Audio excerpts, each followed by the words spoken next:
1717.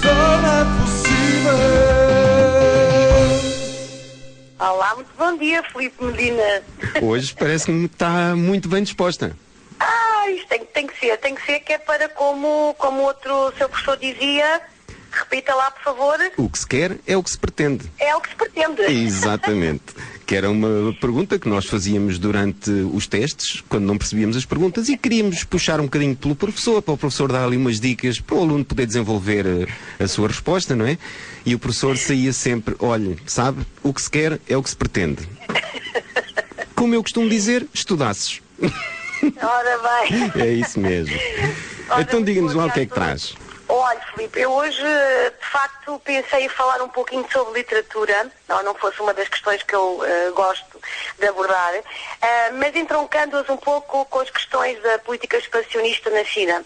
E está já o Filipe todo sorridente a dizer, vai falar do comércio e Mafra. Quase. Dos jogadores que o futuro disse que trazia, ou das águas de Mafra, mas não, desengane-se, Não? Lá esse sorriso nos lábios. Vai dizer qualquer coisa tipo Ni hao mkoi sai yao un chi lap sap kao. Mas tem jeito. Pois, Perdoem é isso. os chineses que eventualmente nos possam estar a ouvir. Não disse nada de mal. Não disse nada de mal, só cumprimentei as pessoas em chinês, pronto, vá. Poliglota, eu sei que é poliglota. Um bocadinho. Muito bem, senhor. Então vamos lá falar do mercado chinês, da política expansionista destes jovens. Não é, enganei, Filipe. Não, eu hoje vou mesmo falar de literatura. De um livro que eu li a propósito de uma entrevista que assisti de uma jornalista, Su Xiram, e que me fez redespertar para uma realidade social bem complexa, até com alguns contornos históricos, económicos, sociais, culturais, já cultivados há milénios no Oriente, que é a questão do abandono ou infanticídio dos bebés do sexo feminino. Esta jornalista, nos anos 90, interessou-se pelo estudo do drama e partiu pelo país. Ela também era radiologista e, portanto, era médica. Tirava radiografias. Pois. E de facto acompanhou muitas mulheres pelo país que, fruto dos abortos que sofriam e das doenças que contraíam, ela foi acompanhando estes dramas pelo país e procurou algumas respostas junto destas mulheres, sobretudo daquelas que tiveram a coragem de denunciar estes relatos, e que reuniu num livro intitulado Mensagem de uma Mãe Chinesa Desconhecida. E eu fiquei, este livro foi editado em 2011 apenas, eu fiquei muito esperta para a questão. Já toda a gente sabe que estas práticas são milenares na China, infelizmente, não é?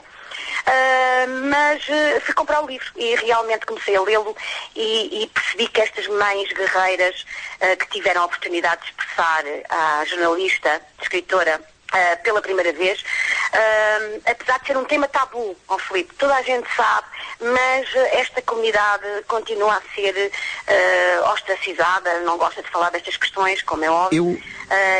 Diga. Eu peço desculpa estar a interrompê-la. Não é que eu domine a situação na China, mas pronto, tive a felicidade de já lá estar 18 dias e de facto é um pouco isso. Tem tanto de belo, tem tanto de bonito e a maneira de ser das pessoas é tão generosa, tão bondosa, mas por outro lado depois tem isso que está a dizer, que as pessoas parece que não querem ver o que é que está ali a passar-se, não é? As pessoas vivem debaixo de uma capa e que estão tristes, as pessoas acabam por estar tristes.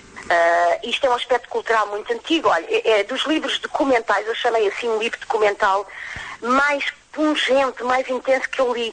Olha, o livro é composto de 10 capítulos sobre 10 mulheres. Repare que são desde estudantes, a parteiras, a mulheres de negócios muito bem sucedidas e até mesmo a camponesas, estas sim mais desprotegidas, não é? Sim. Todas elas têm grandes dramas que chocam, porque na realidade, tendo filhas, mulheres, elas são obrigadas a abortar ou a abandonar as filhas nas ruas, ou a dá-las para a adoção, na melhor das hipóteses, claro, ou matá-las. E estas histórias... Diga. Não, estava a concordar consigo. Filipe, estas histórias são narradas na primeira pessoa, por isso é um livro documental, não é uma narrativa ficcionada, e elas são estas histórias são tão dilacerantes, que acabam por ser uma denúncia gritante contra a violência e o infortúnio em que vivem estas mulheres chinesas. Isto, sobretudo, repare, porque, segundo a autora, os bebés do sexo feminino eram abandonados desde tempos imemoriais, porque os casais queriam, culturalmente, queriam ter um filho homem porque dava um pedaço maior de terra à família. O Estado dava mais terra à família. Isso mesmo. E garantia que isso era a sobrevivência da família. Escapavam à miséria. E até porque eram aos filhos homens, que cabia a responsabilidade de tomar conta dos idosos, dos pais. E as mulheres tinham muita vergonha de não conseguir dar ao seu esposo um filho varão.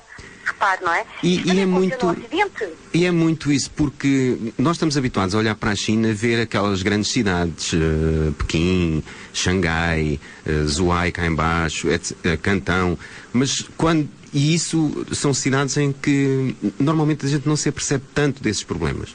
Mas ter um bocadinho a sorte como eu tive de fazer 4 horas de autocarro pela província de Cantão adentro, e passar por aqueles campos, nota-se que de facto há ali qualquer coisa que nos passa ao lado e que deixa de facto aquelas pessoas aprisionadas, tristes, com falta de alegria de viver. Provavelmente eu penso que sentiu ali um aperto, sentiu que alguma coisa não estava bem, não é? Exatamente. Os meus amigos dizem. Sim. E isto é aquele mundo da China que chega ao mundo ocidental de uma forma normal, pelas notícias, etc. Agora, a China é um país imenso. A gente não sabe o que é que lá está para aquelas zonas do deserto de Gobi. A gente não sabe para aquela Mongola interior. A gente não sabe bem o que é que para ali se passa, não é? Porque daí não chega nada. Nada, absolutamente. Há uma política de sigilo, de fechamento ao exterior que cada vez mais é difícil de manter, não é? Claro. Mas, Filipe, aliada a isto tudo, esta política de filho único, foi mesmo uma lei que se fizeram em 1980 para tentar conter demograficamente a aceleração do crescimento populacional no país. E eles estão a mudar essa lei agora também, não é? É verdade, tinha um professor que nos dizia que as mulheres, aliás, às mulheres, eram oferecidas uma máquina de costura se elas quisessem laquear as trompas, voluntariamente. Repare, em troca as mulheres ficavam encantadas porque recebia a máquina de costura, sempre dava para ter ali uma base de sustento. Uma coisa destas, não é? Não é fácil. Impressionante. Não é fácil. Estes fatores todos juntos, acho que resultam em verdadeiras atrocidades humanas. Isso só me leva a concluir que a mulher portuguesa devia estar muito feliz pelo homem português não dar máquinas de costura. Ora. Uma conclusão fantástica.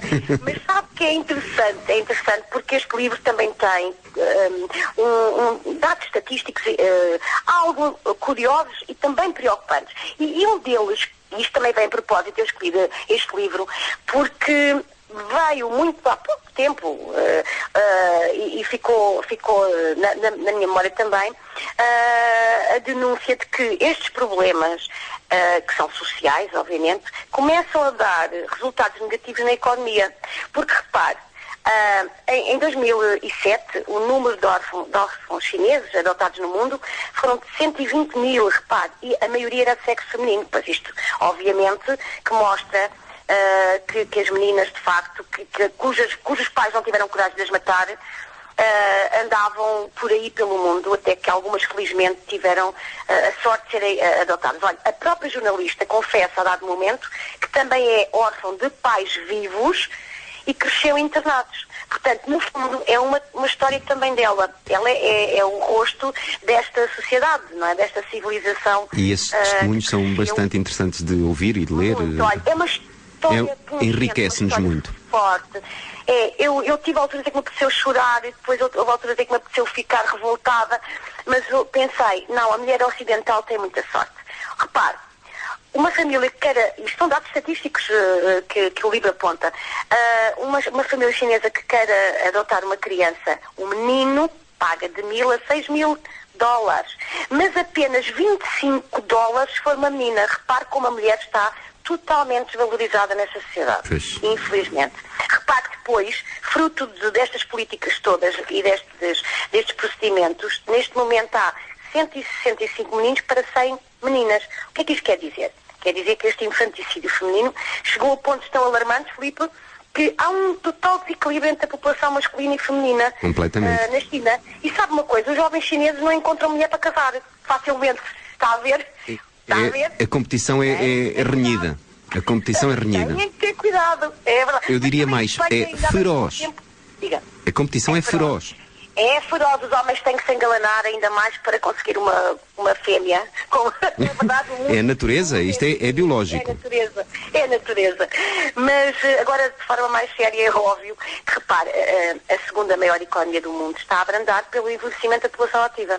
E então, há bem pouco tempo, como disse, veio a lume, então, uma nova política que diz, então, que um casal pode ter até 2 filhos. Já não é até 2, necessário. Até 2. Mas se os cônjuges, portanto, os progenitores, forem filhos únicos.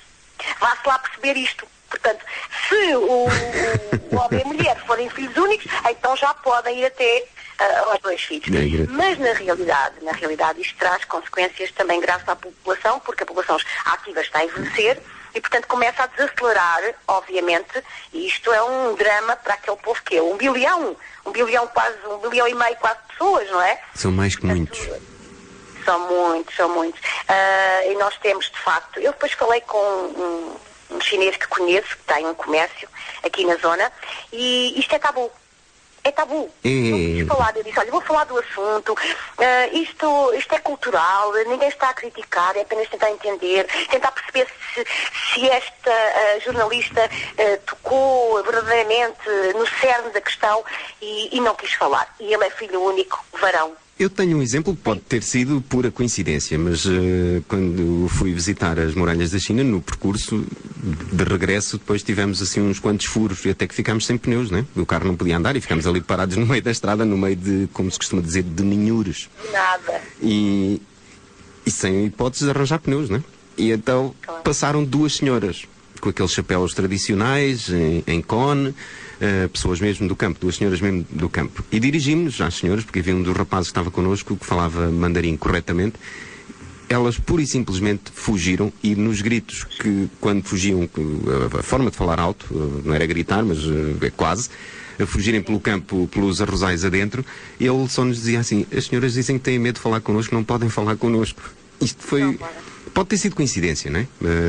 Se calhar não é toda a gente assim. Mas pronto...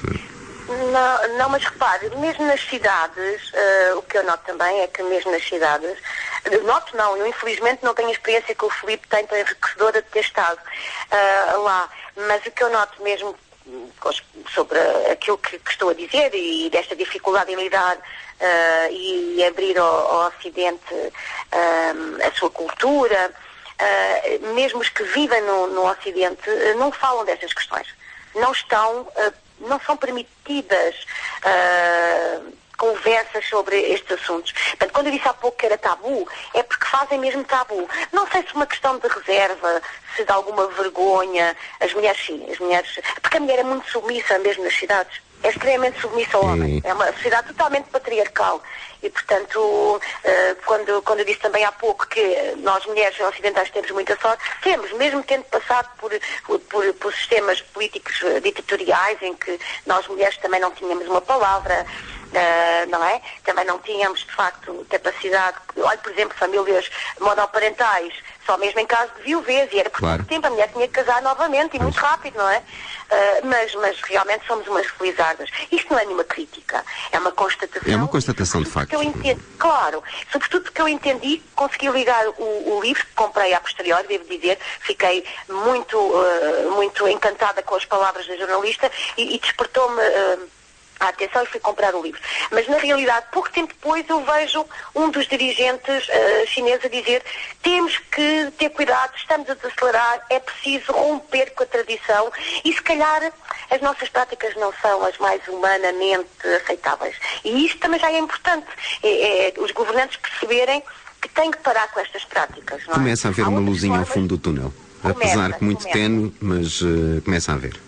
Começa. Também há uma abertura, tem que haver cada vez mais uma abertura ao exterior, temos que aprender com os outros e copiar dos outros o que de melhor eles têm, isso é inteligência humana.